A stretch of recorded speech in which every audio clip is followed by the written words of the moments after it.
Welcome to the Mavericks Podcast. In today's episode, I am continuing my conversation with Cooper about finding a path forward. Follow along with us as we talk through various steps along our search for new truths and finding a purpose. In the beginning, we talk a little about shame, leading into how to find one's gift, a little about prayer, and some of the benefits of voluntary suffering in the pursuit of a goal. This is one of my most fulfilling conversations so far. Please enjoy the show. Now we're going to dive into purpose. Part two. Following, purpose. Part two. Purpose part two. I still don't know how to. Let me see if I can flip to some random spot and hit purpose. All right, you tell me when to stop. Actually, wait, I'm going to start again. All right, give me a number like 1 through 20. 20. 20 was a hope. 3, 4, 6. If you would have given me like 6, we would have already been through. All right, this is 20. Freedom from shame. That's what we were talking about young adults a few weeks ago. It was a few weeks ago. Yeah. Shame and conviction are two different things. Shame is from the enemy. Conviction is from God. When you feel bad about something versus, I don't know, conviction is an opportunity. It's God giving you an opportunity to get closer to Him because you're recognizing what you did was something that you shouldn't have done. Mm-hmm. Shame comes from the enemy. So God gave us the gift of creativity. I would say conviction is kind of the realization and then moving towards the change. Because Right. conviction means you're convinced of the fact that this was wrong, Mm-hmm. rather than when you're guilty. Or wait, shame. You said shame? Shame. Shame. Sorry. When you, Shame, guilt. yeah, Yeah. in that sense, you feel bad about yourself for doing it. It's Mhm. not necessarily a recognition. I mean, you still obviously feel guilty because it was wrong, Right. or you feel like it's wrong, but you don't really take it to heart that you could change it. So then conviction is like, okay, I'm convinced of this, and now I'm going to change that. Mhm. And that's kind of maybe where, in that essence. Yeah. So purpose. But you can feel conviction from the wrong path to what your purpose is. I think if we're talking about purpose, I don't feel like I don't know talked where too to much in part 1. So I'm gonna. don't When know I where have to something I'm start. thinking about. Yeah, I go- got no, you. go for it. So when I'm talking about purpose, I think that a good starting point is to recognize the gift that God gave you, because everybody gets different gifts. Mm-hmm. You know what I mean? So if you have the gift of talking to people, I think your purpose should be related to the gift you got of talking to people. Okay, I'm gonna stop you there. I'm Okay. gonna pass off from you. I'm gonna take it from you. Yeah. Some people don't know what their gift is, Right. so they have to go through the process of finding what their gift is. Mhm. Now that is something that can be an introductory, is Mhm. finding your gift. Yeah. And actually, I think they were talking about that yesterday. Okay. Yeah. Something At about church? gifts, like Okay. whatever your gift is, or something. Yeah. Or I guess they were kind of talking about tithing and giving that, and his dad was giving tithes and stuff, Mhm. no matter what, and Yeah. therefore, or from that instance, it led to prosperous life. But Dude, if I had my journal yesterday, I left it at young adults, so I couldn't write down write down some stuff from the sermon. But if I was able to, I would be able to drop something that he said. But yeah, I think he was talking about gifts. yeah, so and then he was like, take an envelope out. I think I zoned out during this part. Keep in mind, the entire time I was like, I want to leave. I don't wanna So be here. I was distracted for most of it, but I Yeah. tried really hard to focus. But he was like, you write down. I don't know if he didn't say gifts. I don't think, but write down important stuff in your life. I think is maybe what he said on the envelope. And Yeah. then you do that, and Right. then maybe try and find a gift out of that. I'm He not went. sure. He went. God God and was then, the first one. So it's like a list of things to go down when you're talking about where to put your money, because that's what he was talking about. right, So but it's then he went God, on. himself, bills, savings, and then Chevy. his son. Yeah, Shelby. Yeah, Chevy, not Shelby. Different companies. But he also, after that, was talking about putting something in the envelope, or writing something in an envelope, I think. And then some lady gave me an envelope, and I was like, I don't know what to do with this because I wasn't paying attention. Yeah. But that's my fault. But Okay, no, you're good. So what he was telling us to write in the envelope it was on the envelope, and I think it was something that you're planning on tithing. It was treasure,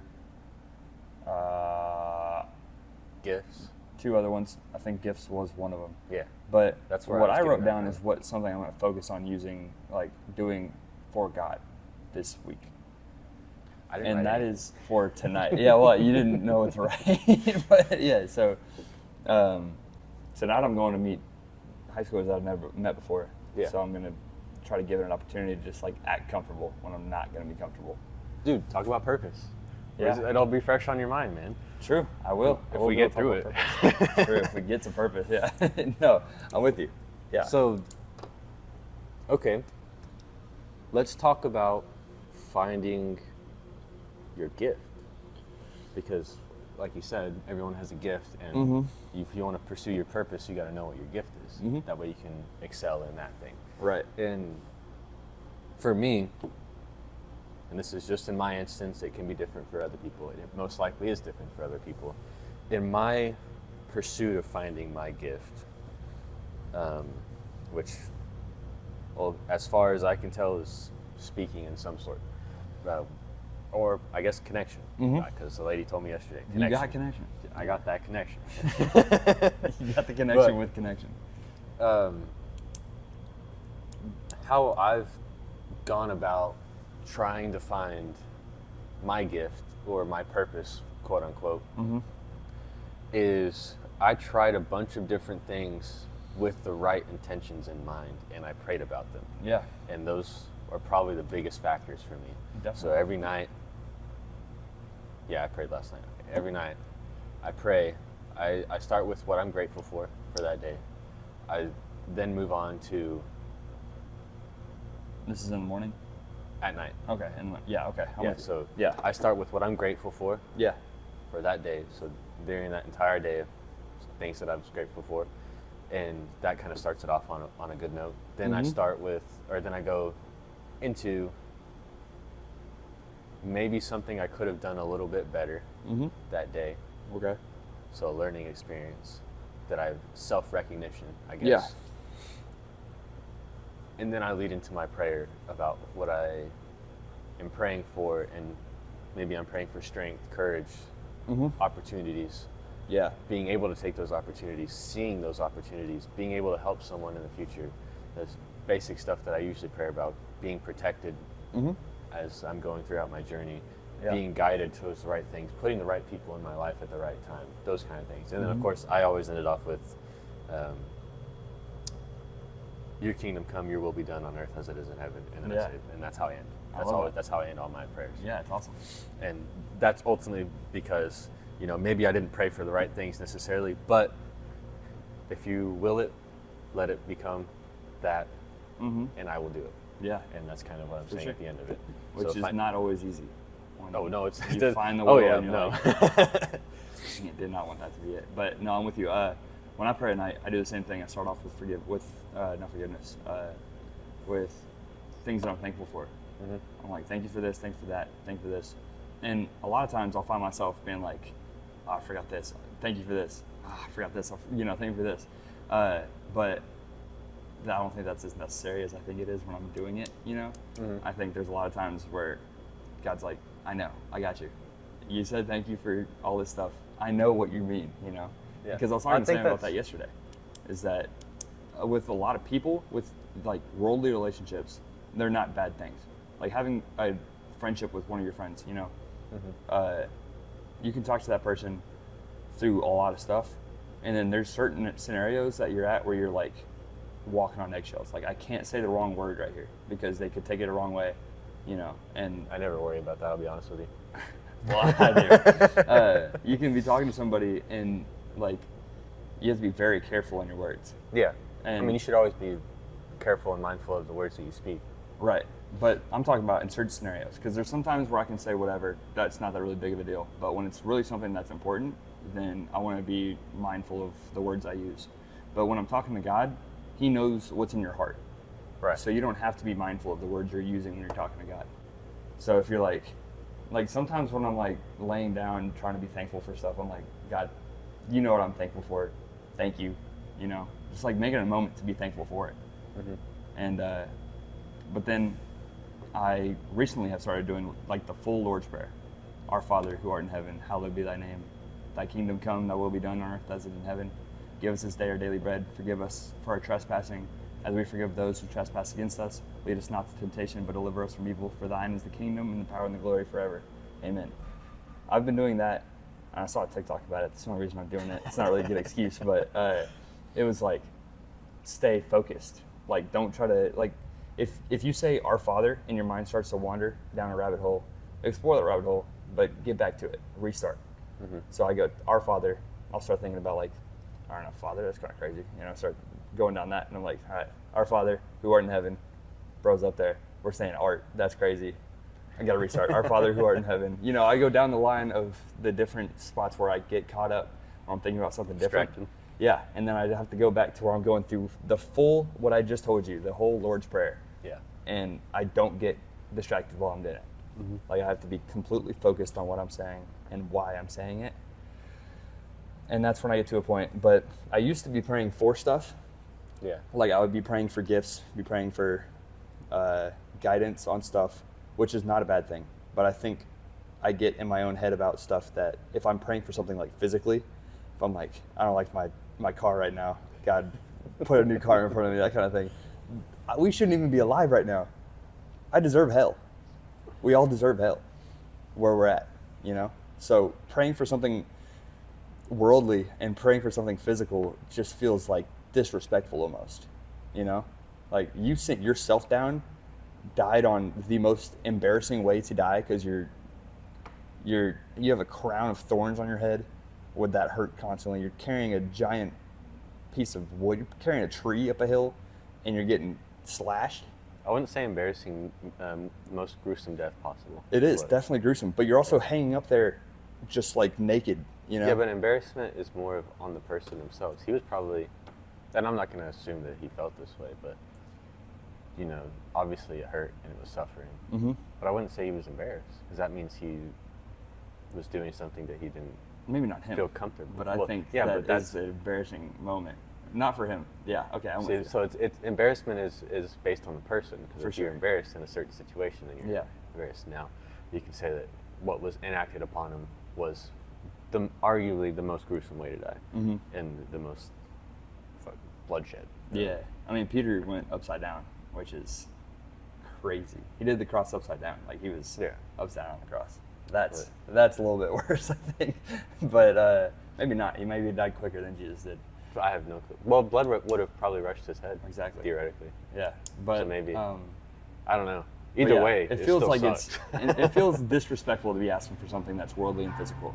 Yeah. When I should just be nothing but thankful for what he did for me. Right. You know. So that's what I've been catching myself on praying for. But I think there's a difference between praying for something that isn't going to get you any closer to God, and it's not going to get you any further, like, helping people to get to God. But when you're praying for something like, you're praying for courage, you're praying for strength, you know, just through situations, and that gives you an opportunity to talk to people about God. Right. Like, 2 days before this, did I tell you about this? What I was praying for? Praying for meeting people, traveling. That, I really don't feel like that was a godly ask for me, because I just like traveling and I like meeting people. Right. Which I do think it's a gift of God. That's part of who you are, probably. Yeah, I think it is a gift of God to be able to meet people, because I don't have any kind of struggle meeting people. But I was in Michigan and Colorado within the month, meeting people, asking about my scar, and I got an opportunity to talk to them about God when that happened. When they asked me what happened, I'm like, God sent a nurse to be the next person to pull up while the wheels were still spinning. Like, that's not a coincidence. Right. I'm here for a reason, and I think this is an opportunity to talk to people about God. But that's an answered prayer to a prayer that I don't think was a godly prayer, you know? But this gives me it gives me a better opportunity to be talking about God more. Right. So it worked out. Yeah, it worked out. So I think God used the gift that I have of meeting people and talking to people that I don't know to push further my purpose by giving me an opportunity to meet people and giving me an opportunity to talk about God to people. Right. You know what I mean? So I don't know if your purpose is one particular thing, I think your purpose might be using your gift for God. Yeah. So people that do music, there's great performers out there that have awesome voices, and they are using their gifts worldly. There's a lot of people that use their gifts worldly, and there's people that use their gifts that are doing worship or gospel music, and that's a different way to use that gift versus talking about drinking and sex and stuff. Right. Yeah. There's two different ways to use gifts in every scenario. Talk show host, he can meet people. He's pretty good at connections. Not to God, not about God. Right. But you can take any gift, and it's gonna be two ways you can use it. And the right way is your God-given purpose, and in my opinion, is your God-given purpose to use that gift for God versus use that gift worldly, which is not your purpose. But you just use your gift for a different thing. So that's my opinion on purpose. Yeah, and using your gift for God. I agree with that. And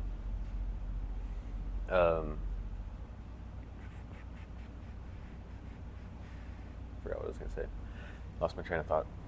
Yeah, my bad. I do agree with that because in my life, I do a lot of different things. Mm-hmm. And it's What do you mean? because I have a lot of interests. Okay. And maybe it leads to one ultimate quote-unquote gift, and maybe that's the gift of connection. Who knows? Gift from the other topic before. I think you have a gift of pursuing. Pursuement? I want to say that. What is the Pursuit? word? Pursuit. Yeah, you have the gift of pursuit. I think you have a very good gift of pursuit because you're always looking for truth, and you're always trying to pursue knowledge in something. Yeah, and I'm also opportunistic. Mm-hmm. Optimistic usually. Do you recognize opportunity better than most yeah. people? You think? Definitely. I pray for it. Yeah. That's one of my biggest prayers. I always good. pray for an opportunity. Yeah. And that's what my prayers are for. Is like I pray for the opportunity to do something, especially something that I'm struggling with, which is in this case, like I was writing earlier, was going up and out of my way to talk to people and connect with people instead of doing what I was doing, which is just letting people come to me. Because then I had the realization while I was driving home. I actually cussed. Sound bad. I was talking to God.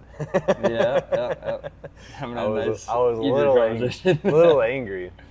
What were you angry about? That The talk with the lady? no, Oh.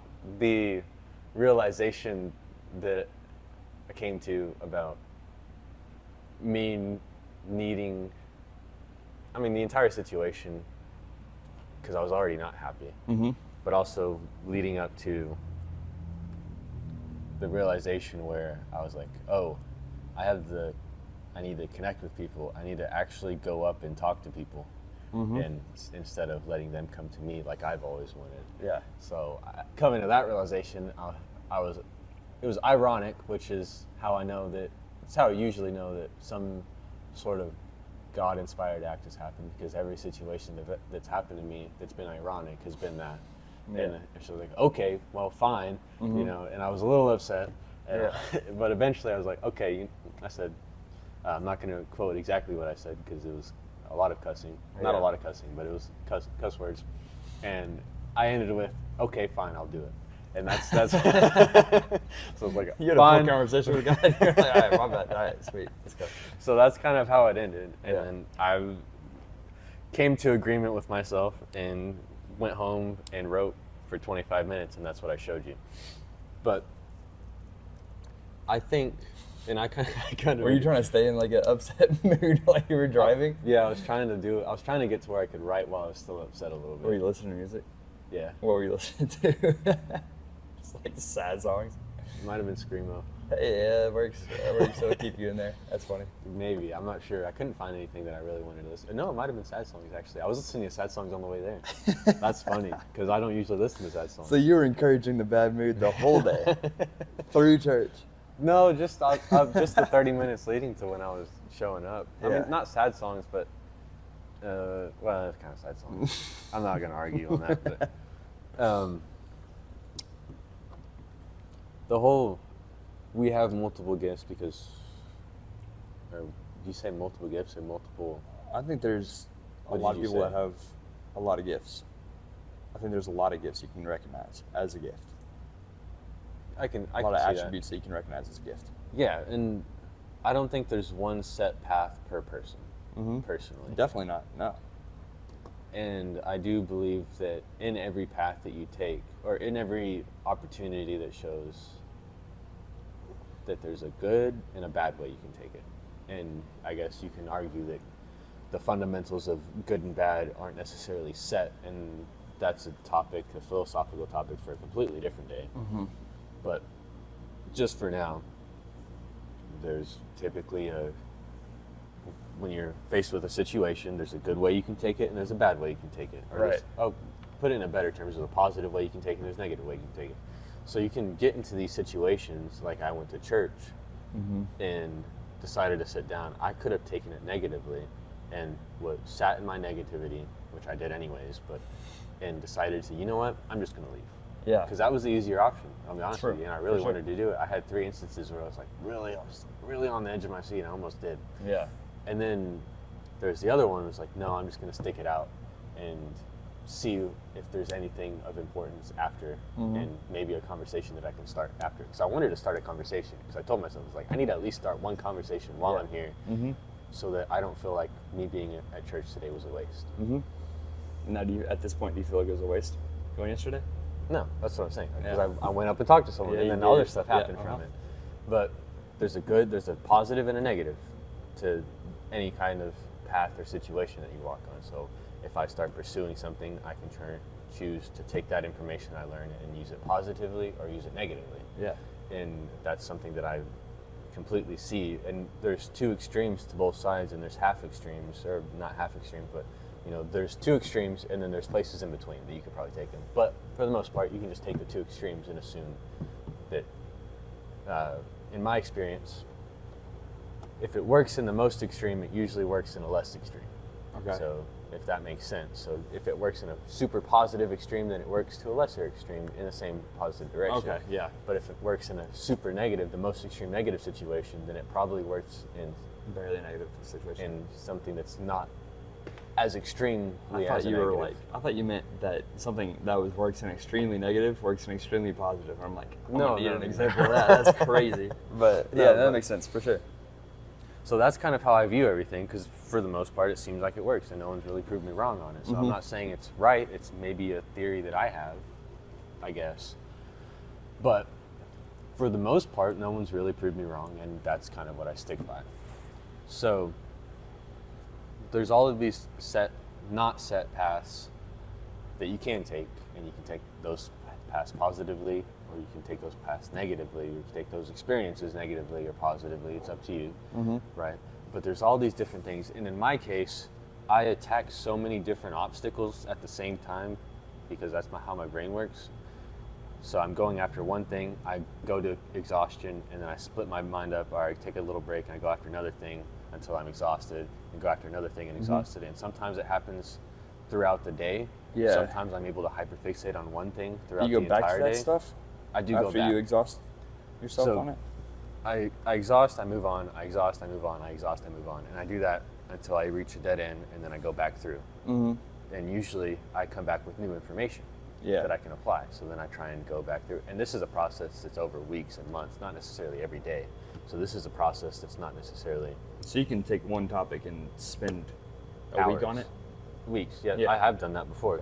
With the researching of the Factor 2 gene mutation, that's exactly what I did. For an entire week until that next Sunday when I met Joseph. It's not that again. complicated, the factor 2 gene mutation. I don't know why you're spending that much time on it. So I went super into detail, learned as much as I could, possibilities, and I spent the entire week on that.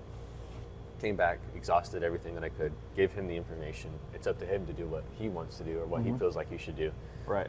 But I did the best of what I could with the parts that I gave myself, I guess. But I exhausted that, and then I moved on to the next thing. And I don't remember what the next thing was, but I moved on to the next thing. So I exhaust it because I hyperfixate on things. And this is just how I've learned how my brain works. Hyperfixated on 16 chapters of Matthew. Do you think that was one of your spots? One of your topics that you fixated on? Well, I've just been reading two a day, 2 chapters a day. Yeah, that scares me. Doing doing like a set amount of scripture to read a day, because Well, it keeps you consistent on it for sure. But it also, I think sometimes I'll just read two verses and just be like, all right, that was good. I got 2 verses in, Well, not even remembering what they said. Well, you see, know? I read with the idea of taking something out of it. Mm-hmm. But the reason I say 2 chapters a day is because it's 2 small. chapters. Okay, Yeah, that makes a lot more sense. not like 2 I was verses. like 2 5. verses. I don't know if you can get something in 2 No, verses. 2 It's just- chapters. Yeah. Because it's big enough to where you can get something out of it, but it's also small enough to where even if you only have 10 minutes, you can spare that 10 minutes For sure. and get it done. You can Because- knock out. Yeah, for sure. So it's more of a, okay, I have 10 minutes. I'm going to use the time to go and do this. And gives me just enough time to get through 2 chapters, and I can say I at least did it for the day. Yeah. And I can keep consistent on that, and that's why I started with 2 chapters. Now, if I get carried away and read more, I read more. Yeah, that just there's nothing depends wrong on with Yeah, that just depends on the circumstance and what I'm reading. But if I get at least 2 chapters in, then I'm good, and I can move on with my day. So it's a consistency. It's not really hyperfixating. Hyperfixating would be me sitting down for 2 hours or an hour and reading through the entire book of Matthew. That would be hyperfixating, and That not would totally be against very it. hyperfixating. Not totally against it, but Yeah. that hasn't. Hyperfixation hits me at random points. So it's like every now and then I'll get super hyperfixated, and then I'll just sit down and go straight through it until I get completely exhausted, and even then I'll maybe take a 5-10 minute break and go back to it. Get back to it. So Yeah, there's nothing wrong with going straight through a book. I mean, there's going to be stuff that falls through the cracks that you're not going to remember, and that just goes back with going to a Bible study. Maybe they're going over Matthew. Like the Wednesday, we're going over Luke. So I haven't read Luke. It's Me awesome either. getting through Luke. Nice. Oh, you haven't? Or you have? I've never read. No, okay. I've never read Luke. Okay. So getting that kind of those looks at Luke, because at this point I don't want to read Luke. Just skipped all the way And- to Mark 1. Jump through, because then I'm gonna be like, I don't know, I'm spoiling the end for me, even though I know the end is the same story in all the books, just different perspectives. But yeah, reading through an entire book in a day would be sweet, but you're not gonna remember half of the stuff that goes on. Yeah, probably. Because you were talking about how it's not as drawn out as you thought it was gonna be. Like you think everything it's important. Boom, next verse, it's important. Next chapter is important. There's not a spot where it's like that you don't hear when you're in church sometimes, But yeah, that's why it's important to kind of take your time on stuff. So if you're doing 2 chapters a day, that's awesome, because you're getting the ability to read through it and really focus on what you're reading on. And yeah, you're able to read on it and focus on what you're reading on and get something from it, instead of just reading through it to say you read through it. Yeah, I mean, I'm trying to understand as I'm reading and maybe connecting it with other spots that I have in my mind. I'm not. Do you have I'm any not, questions on studying. Matthew right now? As of right now, I do, but I'm saving those for when I talk to the pastor, because I know he's going to really dig into it with For me. sure. Yeah. So I want to. There's one specific thing that I really wanted to dive into, but it's not about purpose yet. It's about purpose, but it's kind of the end point. Yeah. And so I don't want to touch on that yet. But as far as finding your purpose or finding that gift, you kind of have to explore, unless you're already put in a situation where you can, or where you already know. Yeah. Some people have run into their gift really early, or at least a specific gift that they can stick to for a time being, and it feels like it's fulfilling. And that's one thing. If it feels fulfilling and you kind of lose track of time while you're doing it, that's a key indicator, I would say. Because if you're losing track while you're doing it, that means you're really having a good time. Yeah. And you're not thinking about anything else. And I you're think really in the moment. 95% of the time, if you're good at something, you like it. Right. Yeah. I mean, I was pretty decent at math, hated math. So I can give that 5% some backup. There is 5% of the time where you're doing something, you're like, I'm pretty good at this, I don't want to do this. But yeah, I think 95% of the time, if you're good at something, you like doing it. So Right. being good at And- something is a gift. Yeah, I mean, well, obviously you have to practice, and that comes with it. But if you find something that's quote unquote speaking to you, and you feel really fulfilled after the fact when you're done. So if you notice what you're feeling after you're done with that activity, if you feel fulfilled, not during the activity, because then you could just say sex. Yeah. But after the activity, if you feel fulfilled and you feel like you got something positive out of it, or you felt like it maybe moved you in the right direction and you feel at peace, then I would say that's a pretty good key indicator of maybe that's something that's good for you, or maybe that's something that lines up in the right direction with where you need to be going. And I could have butchered that entire thing, but in perspective, like in my perspective, that's kind of how I see it. And just at base level, if it feels good after the fact of when you do it, and not feels good physically, because you could be exhausted, but you just finished a really tough match and you feel good about it, right? But you're exhausted.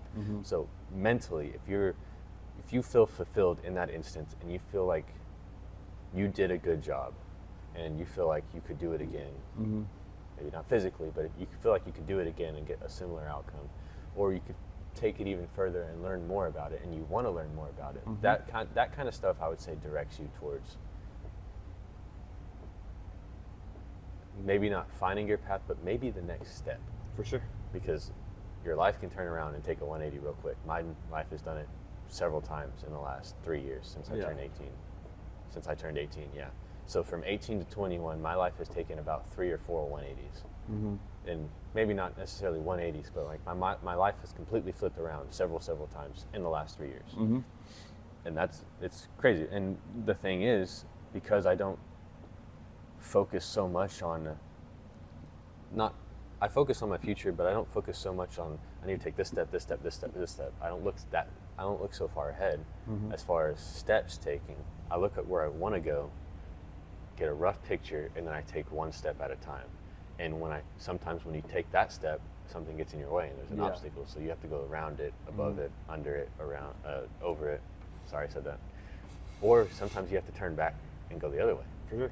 But if you didn't take that step in the first place, you would have never known that obstacle was in front of you. So you wouldn't have known what to do. Right. So if you take that step in faith and with the good intentions, then it opens up the next path and you can take that next step. Or if it's an obstacle, you can make the necessary adjustments to go around it. And ultimately, if you just look at the steps in front of you day by day, what you need to do to get through that day, then eventually, a year later, all of a sudden, you come from a path. I wouldn't say to look back and admire, but you can look back and see your growth. Yeah, for sure. And you can be like, I It's started awesome to over see here. growth. Yeah, I started here, and I didn't think I was going to get but 2 steps. I couldn't see 2 steps ahead of me. So I was like, I didn't think I was going to make it that far. But all of a sudden, I'm 500 steps forward. Take a look back, and it's like I completely changed from where I came from, and I feel much more fulfilled in my daily activities than I did before. For sure. You're starting right here, going over here, hitting the roadblock. So you're like changing direction. You're still going forward, but you're just hitting different roadblocks at different spots. So you keep on changing direction. Right. And you look back and you're like, I started back here. And I'm up here now. And all of a sudden you're super far ahead. The camera didn't see it, your little demonstration, because your Bibles are in the way. But so I would say that's kind of the beginning of where you want to start finding your purpose, is trying to find what gifts you have. And the way that you find what gifts you have is by trying a whole bunch of different things until something sticks. And that's kind of what I'm doing now. Although in every situation I've been in, because you have to speak to people, I mean, especially if you want to learn, every situation I've been in, it's always been in the background. It's like I've slowly gotten better and better at speaking and learning and doing these things. And now it's finally kind of stuck. Now I still chase my business a little bit on the back end. I still chase social interaction. Actually, that's my biggest goal right now. Is social interaction and learning and speaking. Those are my 3 biggest goals, especially social interaction, especially because that's my biggest issue, especially now that I learned what I learned yesterday. Excuse me. So walking those steps is awesome, but doing it with prayer and trying to walk those steps with God is important. It's huge. That's the biggest importance on taking the steps. Yeah, and I wouldn't know these things. And again, you can think back to the step taking. If I didn't start talking to people, if I didn't start trying to speak, if I didn't start trying to learn, a year ago, Yeah. I wouldn't be where I am now. Right, for sure. And I wouldn't be able to look back and say, hey, I really struggled talking. I really did struggle actually talking to people a year ago. And this was when I first moved here. Yeah. I struggled to talk to people. I struggled to open up to people. I struggled to initiate conversations. Now I don't really have an issue, right? I mean, sometimes people come up to me and welcome me, kind of like you did. Most of the time now, I don't have a big issue with it. Yeah. I still have issues, and I know what those issues are, and I know I can work on them. I Right. pray about them. I pray for the opportunities to fix them. Yeah. It's And- not anything against the person that greeted you. Huh? It's not anything against the person that greeted you. Like, if I was like, what's up, Maverick? Like, a year ago, if I was like, what's up, Maverick? Welcome, would you be like, I wouldn't be the same way I am now. yeah, you'd be like, gosh, I can't believe that guy just came and talked to me. Well, I like probably that." wouldn't be like that, because I still like talking to people. Yeah, I yeah. just wasn't good at initiating the conversation. Right. And I'm also a much more developed person than I am now. Or, sorry, that I was before. So that's another thing. It's like, you look back and it's like, I've grown insanely. And if you can look back and say that you've grown in a very, very positive way, that's a good sign that you're on the right path, the right direction. Yeah. So that's another thing. In relating to purpose and Jesus, or in my case, pursuit of the truth and Jesus, I'm going to touch on that in a second. That AC is bothering me. So the next point I want to make, maybe not point, but I want to make the connection of following in Jesus' footsteps, because that's ultimately what we're called to do, and it's what a lot of people misunderstand, Right. especially in finding their purpose or chasing their purpose with God. Yeah. Do you have a misunderstanding on that? What do you mean? Like, is there something that you don't understand about trying to follow God, try to act like Jesus? I mean, there might be stuff that I'm missing, Okay. but for the most part, I think I have a good understanding, or I have a pretty decent understanding anyways. And I talked about it with Thane Yeah. a few weeks ago on Wednesday. That's what the big topic we were talking about. And the big thing, if only I knew the scripture well enough to actually quote it, but Jesus is the way, the truth, and the life. Yep. Correct, and that's what it says. And if we are called to be more like Jesus, essentially, we're called to follow him because he's the way. I'm making this up making it up. I'm putting this together on the fly, so give me a second. We're called to follow him because he's the way. We're called to find the truth and understand the truth because he is the truth. Yeah. So we're called to find that and have a relationship with it. And we're also, in response to those, leads to a life worth living, essentially life. So he's the way, the truth, and the life. Okay. And that might be something to unpack in a completely different episode, honestly, because those just came to me. The way, But- the truth, and the life. Like the relationship between those. The relationship I made to Yeah. Jesus just now, yeah. Never done that before, except for the truth part, but I wanted to make all three. And that's something that can be argued about, I'm sure, but... Acting like Jesus. Yeah. Yeah. So we're essentially following in his footsteps, and we want to be more like him. And I'm going to touch on the way and the truth. And obviously, the way, you can follow the scripture of how he acts. And the truth, we're called to find the truth and to follow the truth. Or to be more like Jesus, which you can correlate to the truth. So you're wanting to find the truth. And in the process of Jesus fulfilling his purpose here on earth, Yep. he was essentially the truth, but he was also spreading the truth. And this is something I touched on with another kid. Well, he's older than me too, but we're called to spread the truth, and we're called to follow in the footsteps because Jesus spread the truth. Yep.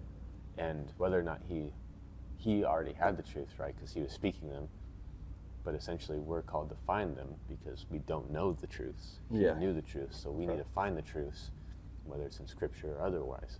So we're finding the truth, then we're spreading the truth to others to help them and bring them closer to Jesus. Yeah. But in the process of Jesus fulfilling that purpose that he was set with, he went through the worst possible suffering you could possibly suffer, right?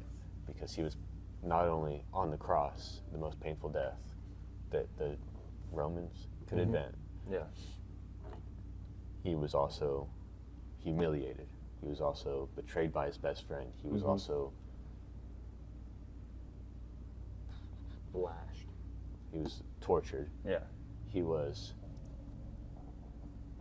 put in that position despite being innocent, despite everyone knowing he's innocent, despite Pontius Pilate knew he was innocent. Huh? The leader of the Roman, like the Romans that crucified him. Yeah, He knew that he was he knew he was innocent. They also let a tyrant go in place that they knew he was not innocent. He was convicted, and they knew he was bad, and they still chose the innocent over that. Yeah. So, of all those, and there's probably more, but these ones I could think of in my head, the worst possible suffering someone could suffer, he suffered. Right. Essentially, that was the impicturation. Okay. And in the process of that, he fulfilled his purpose. He saved humans. Right. He saved us all. Yeah. I was gonna get torn up. It's gonna happen through your. Keep it pretty. So, essentially, we're called, and this is the connection I made. We're called to pursue the truth and live the way that Jesus wanted us to live.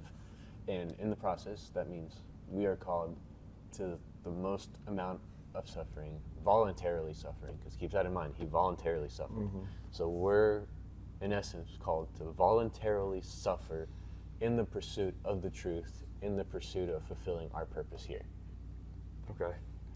essentially. I think that we are called to do whatever God sees fit for us. If God thinks that, or if God says that we need to suffer for this, for His will to be done, then yeah, we need to suffer. Living is suffering. You can't escape it. You can't escape suffering. We're I always don't going to think suffer. living is always suffering. I think there's suffering in living for sure, but I don't think there's. I think there's Being joy in alive living. is suffering. No one escapes. No one gets out of it alive. No one So gets- that's No one gets out of living. no one gets out of it alive.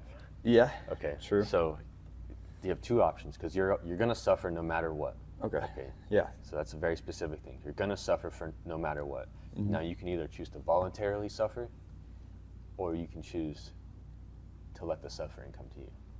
Now, if you want to make it down to basics, or not basics, but kind of a fundamental view, if you let the suffering come to you and you just take it, then you're miserable, and then you're even more miserable because now you're just suffering and you're staying in the same spot. Okay, and you're not doing anything. But if you voluntarily take on suffering in pursuit of something greater, quote unquote, God's purpose, and we're always going to suffer in the pursuit of God's purpose. Okay. Because that's living. Like I said, you're going to suffer no matter what. So voluntarily suffering in the pursuit of God's purpose that He has planned out for you Yeah. is a much better option than the alternative, which is just suffering for nothing, Right. for no reason. Yeah. Okay. I think So- you're using the word suffering when there's Suffering doesn't- sounds way worse than like just living life and kind of being disgruntled sometimes. You know, some things that make you more upset. You know, I don't think that's full suffering. Suffering is a strong word for Suffering is pain. being annoyed with something or stubbing your toe. You know, is that suffering? Do you think that's suffering? Do you consider that suffering? That's just pain. Yeah.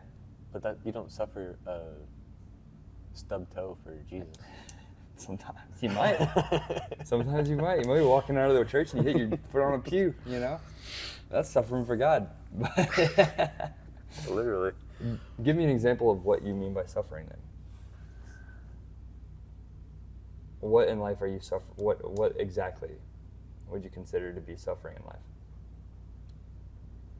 You can use almost every example that is given in the extremities that Jesus was taken through. And what I mean by that is, like I said, He was put through all the possible maybe not all, because I'm not literate in all of this. He was put through the extremes of suffering. Mm-hmm. Human humiliation. Yeah. His friend betraying him. Mm-hmm. Being convicted guilty despite being innocent. Mm-hmm. And everyone knew he was innocent. Yeah. Those are all sufferings. Now, to the extremes, yes, but those are all sufferings. Yeah. You can put those all in perspective. For sure. But I mean, like, in your life.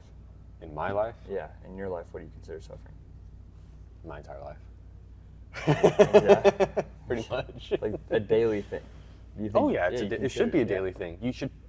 It calls you to what? Pick up your cross every day. Mm-hmm. You For pick sure. up your cross every day, which Right. means you're picking up suffering every day, because that's what the cross symbolizes. Yeah. Is suffering. Uh-huh. So you're picking up suffering every day, and if you don't feel like, in my opinion, if you don't feel like you're suffering in some way or form every day, then you might not be doing the right thing. What do you suffer through every day? I guess that's what I'm trying to get at. It's different every day. Mhm. Why would it be the same? See, Oh, that's well, another question. Yeah. So it doesn't have to be the same. Yesterday, Mm-hmm. I fought through suffering. Yeah. I had to pick up my cross, and despite not wanting to be there, I stayed. Mm-hmm. Okay. Okay, I got you. I suffered through that Yeah. instance. Right. I did not want to be there. Mm-hmm. Okay. Okay. Jesus probably didn't want to be carrying the cross. He didn't. Right. And it Going talks about through all that in Scripture. Right. And he even said in the garden. Yeah. He said, "Take if this cup." Right. If I don't need to take this, or if there's another way, then Mhm. please do the other way Yeah. instead of using me. Mm-hmm. Right. And that's not exactly what he said, but that's a rough translation. Yeah. So in that instance, you can use that same thing. It's like he knew what was coming, and he didn't want to do it, Mm-hmm. but he knew that if he needed to, he would. Yeah. Okay. He knew it was the Lord's will to do that. So Right. he's like, all right, well, we're doing it. So and Let's that's go. kind of what I said yesterday. Yeah. It's like, all right, fine, I'll do it. You know? Yeah. So it's kind of that, and it's kind of a realization. And actually, here's a connection I just made. If you want to use that example, he knew what he needed to do, accepted it.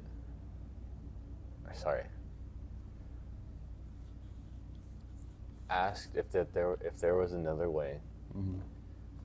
and because there wasn't, or he knew there wasn't, or he was told there wasn't, he accepted it Mm-hmm. and said, okay, this is what I will do. Yeah.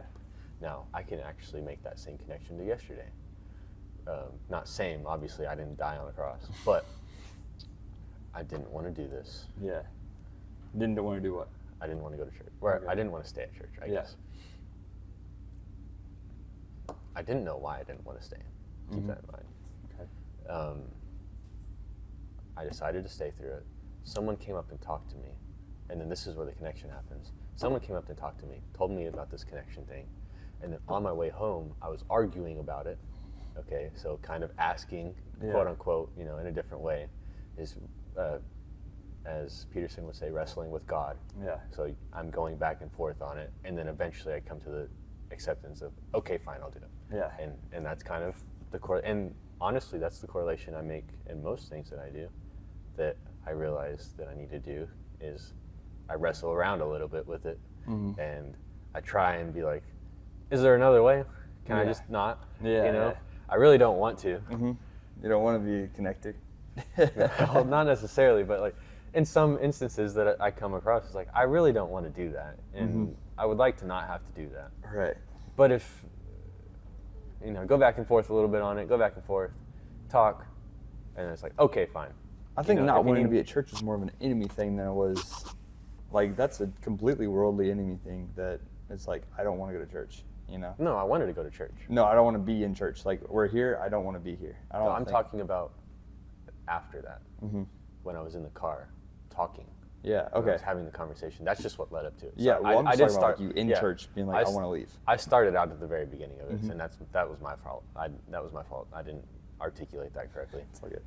But when I was in the car, that whole conversation I had was like me. I was like, I don't really want to do this. Mhm. And I was talking about it, and I was kind of reasoning. It's like, no one's really done this for me. And I was wrestling back and forth and back and forth. And I was like, okay, fine. I know I'm wrong. Okay, we can, fine, I'll do it, Mhm. essentially. And I'll work on it, and I'll take the opportunities.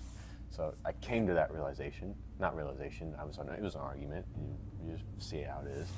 And I came to that conclusion. And then I was like, fine, I'll do it. And then now comes the suffering part. I Yeah. have to suffer through those because I'm going to be uncomfortable. I'll tell you what, if I'm just walking up to people and talking to them, but I know that uncomfortableness and that suffering is going to make me better, and it's going to put me one step closer towards my purpose. True. So that's, in essence, that's kind of what I'm saying. And I don't know the full stories behind the garden and stuff, but that connection seems more and more evident and more prevalent. No, prevalent's the wrong word. I looked up the definition of that the other day, and that's not. I keep using that word wrong, but Keep saying prevalent. yeah, I keep saying it. And it's the wrong definition of what I want. But So suffering gets you closer to your purpose. voluntarily suffering. Yeah.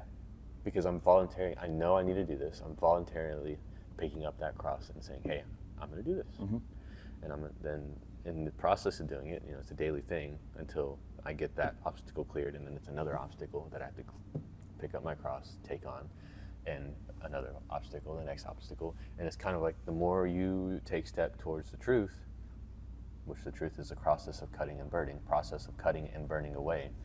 The more steps you take towards the truth, the more you have to cut away from yourself. Right. And the more you cut away from yourself, the more room you have to grow and get more truths. Yeah. Because the truth can't exist with the opposites that you have. Because if you realize that something is the truth, then you have to cut away and burn True. the false parts of you that It's like keeping believed you from otherwise. Yeah, keeping you from the truth by holding on to that stuff. And it's because I know this is true, but I don't really want to let this go. Then you haven't accepted it as the truth. True. True. So in essence, you're trying to hold on to both, and it's kind of like the whole one foot in, one foot out. Yeah. And you can't do that. So you have to, if you're gonna start accepting the truth, you got to be all in. And it's One a, foot in, it's a one foot out, painful, it's miserable. yeah, and it's a painful process of learning the truth too, because you're cutting away and burning. So it's a very painful process. Yeah. And that's another thing. What time is it? Sure, it's time. They have a class at 2:30, so we're finishing up right now. 2:20. Yeah. Yeah, we're finishing up right now. There's some phone call from somebody. But so I want to say that to summarize, try things out that give you fulfillment. And try things until you get that fulfillment. That's a smallest sense of fulfillment. Try a few things. Try a few things at different times. I do like 5 different things a day at times, but I've gotten to the point where the stuff that I do is usually fulfilling. Yeah. And but I've worked on it over and over again. I've done more and more things that are progressively more and more helpful, more and more entertaining. And then from there, or fulfilling, from there, pick up your cross and suffer voluntarily to take on the issues that you need to take on. And then from there, find the truths, cut away the things that aren't truths, find more truths, and repeat that process. And the more each step you can think of as a truth. You So find picking truth. up your cross and suffering, is just, you know you don't want to do something, but you know it's good in God's eyes, so do it. So do it. Yeah. That's the picking up your cross and suffering. Yeah. Yeah. So, All right. I'm with and you. we can put that simply, yeah. Mhm. So I think we're going to call it there. Yeah. I think people are outside. I saw some shadows. So we're going to call it there. We'll pick it up another time. I really enjoyed talking to Yeah, you. dude, that was fun. It was good talking with you, Cooper. sure, yeah. And we'll see y'all next time. Later.